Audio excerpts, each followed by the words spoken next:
हाँ रवि भैया, कैसे हैं आप? मैं बिल्कुल ठीक हूँ कुणाल। घर का ध्यान तो रखना ही पड़ता है और आजकल ऑफिस पर भी ध्यान रख रहा हूँ। हाँ भैया, मैं जानता हूँ आप ऑफिस भी तो संभाल ही रहे हैं। वैसे मैं सिल्वर स्टील प्रोजेक्ट की फाइल ही देख रहा था जो आपने मुझे दी थी। इसमें जो लॉजिस्टिक्स और फैक्ट्स हैं वो तो सब करेक्ट हैं, कुछ चेंजेस हैं जो मैंने ऑलरेडी ज्योति को बता दिए। ये तुमने बहुत अच्छा किया कुणाल, और वैसे भी हमें इस प्रोजेक्ट को जल्द से जल्द आगे बढ़ाना होगा। हाँ भैया, और वो मालवनी का जो हमने कोटेशन दिया था, अगर वो टेंडर भी हमें मिल जाए तो हमारी खुशी दुगनी हो जाएगी। ये टेंडर तो हर बार की तरह यशपाल ग्रुप ऑफ कंपनीज के हिस्से में ही आएंगे कुणाल, तुम इसकी फिक्र मत करो। वैसे भी इस टेंडर के रिजल्ट्स आने में अब ज्यादा देर भी बाकी नहीं। खैर ये बातें तो हम ऑफिस में भी कर सकते हैं। दरअसल जिस वजह से आज मैंने तुम्हें फोन लगाया है उसका ताल्लुक ऑफिस की किसी फाइल से नहीं है कुणाल, बल्कि मेरी बहन की जिंदगी से है। मैं तुमसे तारा की बात करना चाह रहा था। अच्छा तारा, रवि भैया तारा से मेरी मुलाकात तो होती रहती है, हम लोग अक्सर फोन पे भी बात करते हैं। वैसे मैं समझ सकता हूँ घर पर जो हालात हैं, ऐसे में आप ही को सब कुछ संभालना पड़ रहा है। लेकिन भैया आपको कहीं भी मेरी जरूरत हो तो आप प्लीज मुझसे कहिए। मैं आपकी मदद करने के लिए हमेशा तैयार। आखिर मैं कोई गैर थोड़ी ना हूं, मैं हमेशा आपके साथ हूं भैया। मैं जानता हूं कुणाल, और मॉम सही कह रही थी कि तारा को तुम जैसा समझदार और जिम्मेदार हमसफर का साथ मिला है। बहुत खुशनसीब है तारा। और वैसे भी कुणाल, तुमने हमारे परिवार का साथ हर मुसीबत में, हर परेशानी में दिया है। इससे ज्यादा और क्या चाहिए हमें? बुरे वक्त में अपने ही अपनों के काम आते हैं भैया। मैंने तो सिर्फ अपना फर्ज निभाया। दरअसल कुणाल, मेरी मॉम से बात हुई थी और हम लोगों ने सोचा है कि तुम्हारी और तारा की शादी हो जानी चाहिए। वैसे भी कुणाल, शादी की तारीख तो बहुत पहले पक्की हो गई थी, लेकिन शायद वक्त हमारे साथ नहीं था और इसीलिए एक हद तक शायद हम लोगों ने तुम्हारी खुशियों को भी नजरअंदाज किया है। लेकिन कुणाल, अब मॉम चाहती हैं कि तुम और तारा अपना संसार शुरू करो, एक नई जिंदगी की शुरुआत करो। पुराने दुखों को भुलाकर तुम लोग अपना घर बसाओ। दरअसल मैं इसी बारे में तुमसे बात करना चाहता था कुणाल। तुम क्या सोचते हो कुणाल? मुझे तो कोई प्रॉब्लम नहीं है भाई, और वैसे आपके परिवार का हिस्सा तो मैं बहुत पहले ही बन चुका था। अब बस ये रीति रिवाज निभाकर इस रिश्ते को एक नाम देना बाकी। और फिर माँ जी अगर कुछ चाहें तो मुझे क्या एतराज हो सकता है? मेरी वजह से अगर माँ जी को थोड़ी सी भी खुशी मिले तो मेरे लिए इससे बेहतर और क्या हो सकता है भैया? राधा भी यही चाहती थी कुणाल कि तारा तुम्हारे साथ अपना घर बसाए, और अब उसी राधा के आशीर्वाद से तुम्हारी और तारा की शादी होगी। और वैसे भी कुणाल, तुम्हें इस परिवार का हिस्सा बनाकर सबसे ज्यादा खुशी तो हमें होगी। ठीक है भैया, जैसा आप लोग चाहेंगे वैसा ही होगा। Okay Kunal, take care, bye bye.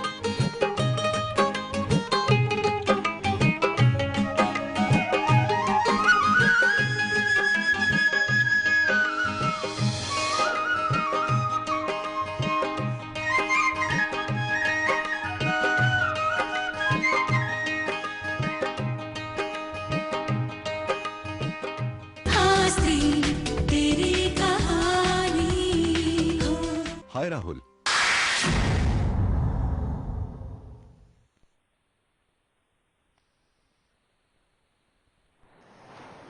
Jagjit sir ने जिस काम की जिम्मेदारी मुझे सौंपी है, उस काम से इस कंपनी को बहुत फायदा होगा, बहुत फायदा। और यकीनन मुझे भी। मैं अभी पक्षी से बात कर लेता हूं, और जगजीत सर ने जो मुझे कहा है वही करना है मुझे। हेलो मिस्टर बख्शी सर, मैं जगजीत सर का असिस्टेंट बोल रहा हूं, दीक्षित। हाँ दीक्षित, बोलिए। सर बहुत सुना है आपके बारे में, और सर से तो आपकी बहुत लंबी जान पहचान भी है। हाँ, काफी लंबी जान पहचान है, लेकिन यार जब से Jagjit Yashpal group of industries छोड़कर गया ना, तब से उसने पीछे मुड़कर ही नहीं देखा है। मिस्टर बख्शी, आप तो जानते ही हैं कि उस कंपनी के बाहर भी एक दुनिया है जहां बहुत ज्यादा तरक्की है और बहुत ज्यादा पैसा है। अब देखिए ना, जगजीत सर ने जब से इस कार्वी कंस्ट्रक्शन को ज्वाइन किया है तब से नोटों की फसल काट रहे हैं, दिन रात तरक्की पे तरक्की किए जा रहे हैं। आप चाहें तो आप भी उस फसल का छोटा सा हिस्सा बन सकते हैं। बस आपको एक छोटा सा काम करना पड़ेगा और यकीन मानिए, अगर आपने वो काम कर दिया तो आपके सपने हकीकत में बदल जाएंगे। यार दीक्षित साहब, ये जगजीत बहुत आड़े तिरछे काम करता है, अगर मैं उस काम में फंस गया तो? अरे सर, उसकी चिंता आप मत कीजिए, मैं हूं ना। और आप यकीन मानिए, आपके जो सीक्रेट रहेंगे ना, ये मेरे सीने में दफन रहेंगे और कानों कान किसी को कुछ खबर भी नहीं होगी। आप बोलते हैं दीक्षित साहब, तो बताइए कि काम क्या है? ये हुई ना बात, आपने साबित कर दिया कि आप जगजीत सर के असली दोस्त हो। अब सुनिए,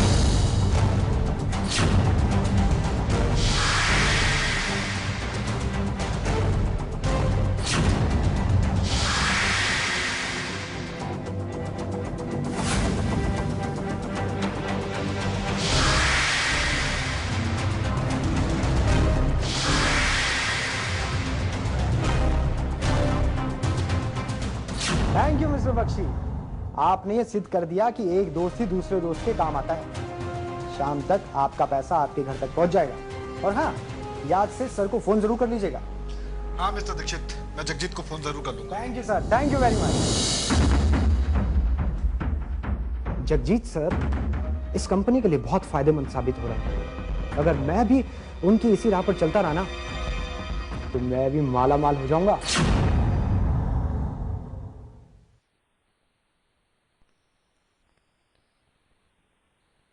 हाँ ज्योति, बोलो। Good afternoon sir. मैं जानती हूँ कि आज आप ऑफिस में नहीं आने वाले, लेकिन सर एक इम्पॉर्टेंट इन्फॉर्मेशन देनी थी।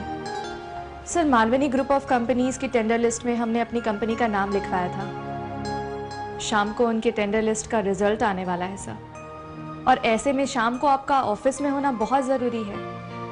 हर साल की तरह इस साल भी रिजल्ट हमारी कंपनी के फेवर में ही होगा सर, और ऐसे में उनकी कंपनी के एग्जीक्यूटिव सिर्फ आपसे मिलने आएंगे सर, तो आपका कंपनी में होना बहुत जरूरी हो जाता है। तुम चिंता मत करो ज्योति, मैं ऑफिस आ ही रहा हूँ। सर अगर हो सके तो कविता मैम को भी अपने साथ ले आइए, क्योंकि इस मीटिंग में इस कंपनी के हेड का होना बहुत जरूरी है। ठीक है ज्योति, मैं मॉम से बात कर लूंगा। हाँ, मालवानी के टेंडर समय मिलेंगे। मैं तुम्हें फोन करता हूँ।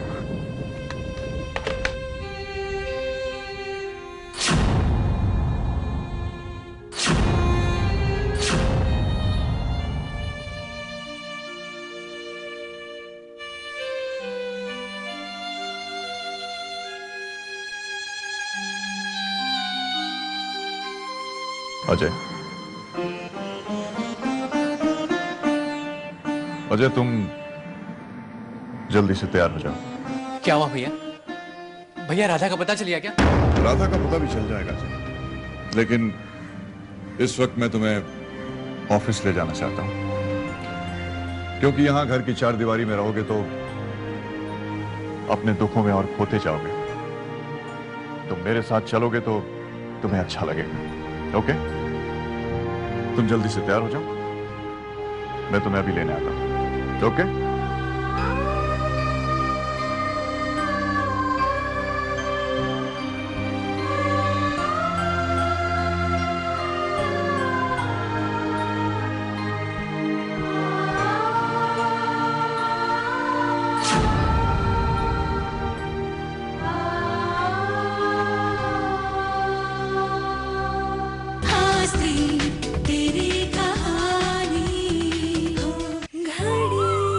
हमारा संकल्प।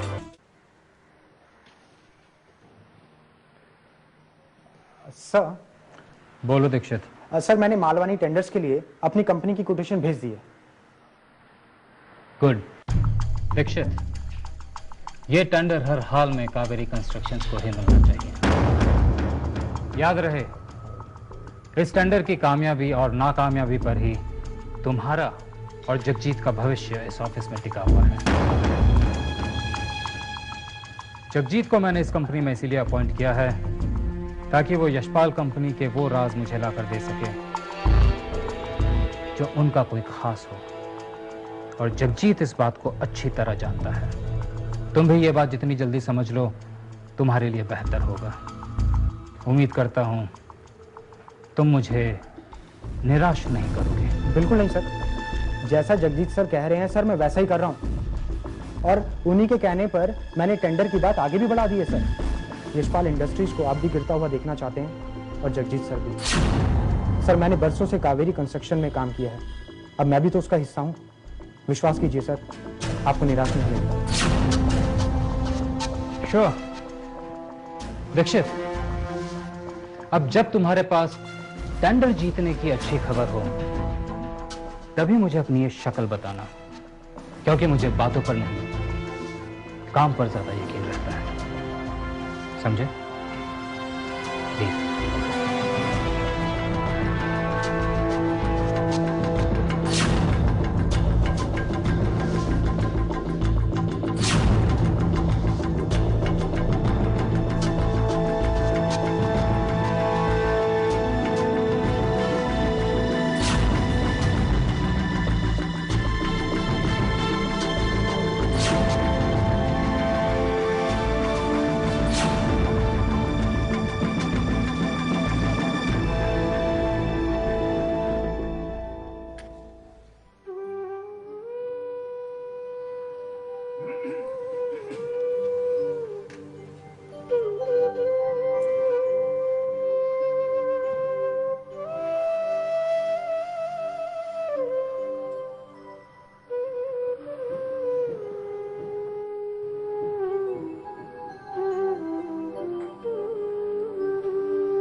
मॉम, आप ऑफिस आएंगी? हाँ रवि, मैं भी यही सोच रही थी। काफी दिन हो गए ऑफिस नहीं गई। ऑफिस के काम पे भी ध्यान देना चाहिए ना। ऑफिस का काम तो हम संभाल लेंगे मॉम, आप उसकी चिंता मत कीजिए। आज मैंने आपको ऑफिस आने के लिए इसलिए कहा क्योंकि आज मालवानी टेंडर्स के रिजल्ट्स आने वाले हैं, जो हमेशा हमारी ही कंपनी के हक में होते आए हैं। मालवानी इसके सबसे पुराने और करीबी क्लाइंट्स होने के नाते मैं चाहता हूं कि मॉम आप भी आज ऑफिस में रहें, और फिर आज उनके एग्जीक्यूटिव्स भी हमसे मिलने के लिए आ रहे हैं। हाँ रवि, मैं तेरी बात समझ रही हूँ। वैसे आज तक ऑफिस की जिम्मेदारी तेरे पापा निभाते आए हैं, लेकिन अब जब ये जिम्मेदारी मैंने ली है तो मुझे निभानी होगी। वैसे भी काफी दिन हुए, उस तरफ ध्यान नहीं दे पाई मैं, और तुझे भी तो मेरी मदद की जरूरत होगी ना। तेरे पापा ने इस कंपनी को एक नाम दिया है, एक मकाम पर पहुंचाया है। अब हम सबको मिलकर इस ओहदे को बरकरार रखना होगा। तू फिक्र मत कर, मैं आज ऑफिस आऊंगी। Okay mom. मॉम, मैं अजय को भी ऑफिस ले जा रहा हूँ, क्योंकि वो यहाँ घर पे इस माहौल में रहेगा तो उसे हमेशा राधा की याद सताती रहेगी। और ऑफिस में थोड़े वक्त के लिए ही सही, लेकिन कम से कम वो इस माहौल से, इन यादों से दूर तो रहेगा, वरना वो तो पश्चाताप की आग में जल रहा है मॉम। खुद को तो वो भुला ही चुका है, लेकिन राधा की यादों को भुलाना उसके बस की बात नहीं है मॉम। और जब तक ऐसा नहीं होगा उसे कभी शांति नहीं मिलेगी मॉम। रवि, तू अपने भाई के लिए जो भी करना चाहे कर सकता है, पर मुझसे कोई उम्मीद मत करना कि मैं उसे बेटे की तरह प्यार करूंगी। वो सिर्फ अब मेरा बेटा ही नहीं, बल्कि एक बेकसूर का गुनहगार भी है। मॉम, अपने हिस्से की सजा तो भुगत ही रहा है वो, लेकिन अगर उसके अपने भी उसे इस तरह की सजा देते रहेंगे तो फिर उसकी जिंदगी के क्या मायने रह जाएंगे मॉम। तू अजय के साथ आगे निकल ले, मैं दूसरी गाड़ी में ऑफिस आ जाऊंगी। ठीक है मॉम।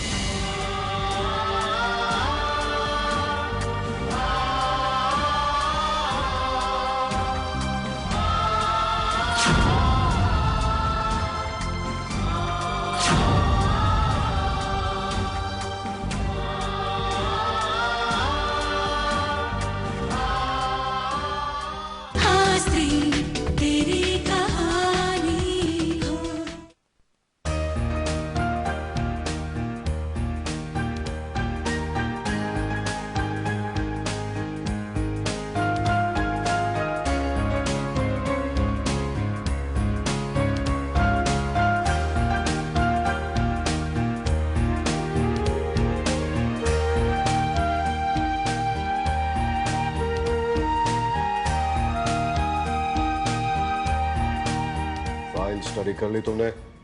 हाँ? पढ़ लिया? जी। गुड। तो फटाफट तैयार हो जाओ फिर। बस थोड़ी देर में हमारे क्लाइंट्स आने वाले हैं और मैं चाहता हूं कि इस प्रोजेक्ट की प्रेजेंटेशन तुम करो। क्या? प्रेजेंटेशन? हाँ, अरे बहुत ही सिंपल है। देखो, जो लोग आने वाले हैं वो हमारे प्रोजेक्ट में शायद फाइनेंस कर सकते हैं, इसीलिए मैं चाहता हूं कि तुम उन सब के सामने कुछ इस तरह से अपनी बात रखो कि उन्हें लगे कि उनका पैसा यहां सेफ है और हमारे प्रोजेक्ट से वो ढेरों पैसा कमा सकते हैं। You know, lots of profit, lots of नफा। व्हाट डू यू से? बहुत ही आसान है, चिंता करने की कोई बात नहीं। इट्स वेरी सिंपल बाबा। नहीं, ये मुझसे नहीं होगा। मैं कैसे? प्रोजेक्ट हैंडल कौन कर रहा है, तुम या मैं? हाँ, अब जब तुम कर रही हो तो प्रेजेंटेशन कौन देगा? तुम ही दोगी ना। तो देखो, बहुत आसान है यार, तुम्हें सिर्फ उन्हें समझाना है। कितनी खूबसूरती से तुम्हें हम लोगों को समझाया था, याद है ना तुम्हें? बस वही चीज वो समझाना है, बस 2 मिनट में राजी हो जाएंगे।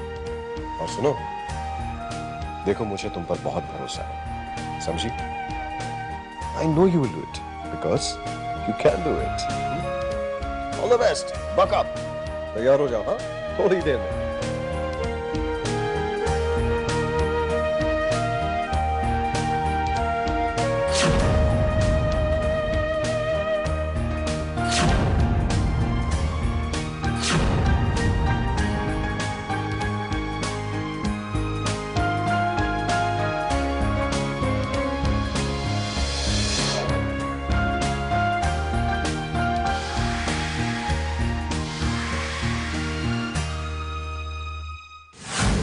अजय, अजय, अजय, भाई तैयार हुए कि नहीं? भैया, मैं तैयार हूं।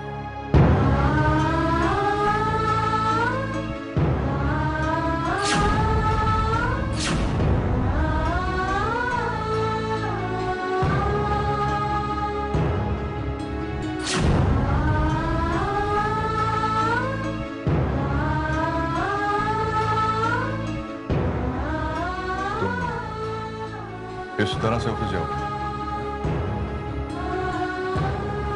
हालत देखिए अपनी। इधर इधर आओ।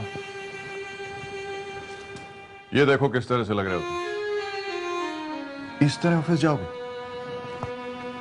बैठो इधर, बैठिए।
भाई वाह,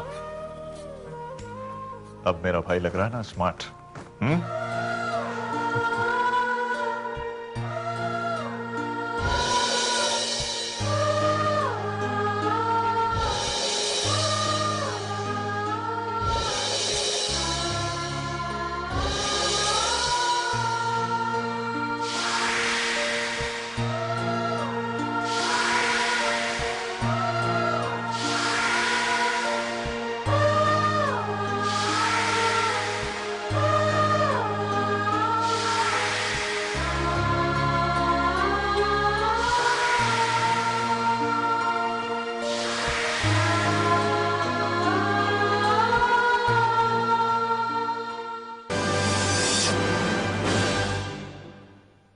स्त्री तेरी कहानी, प्रायोजक डाबर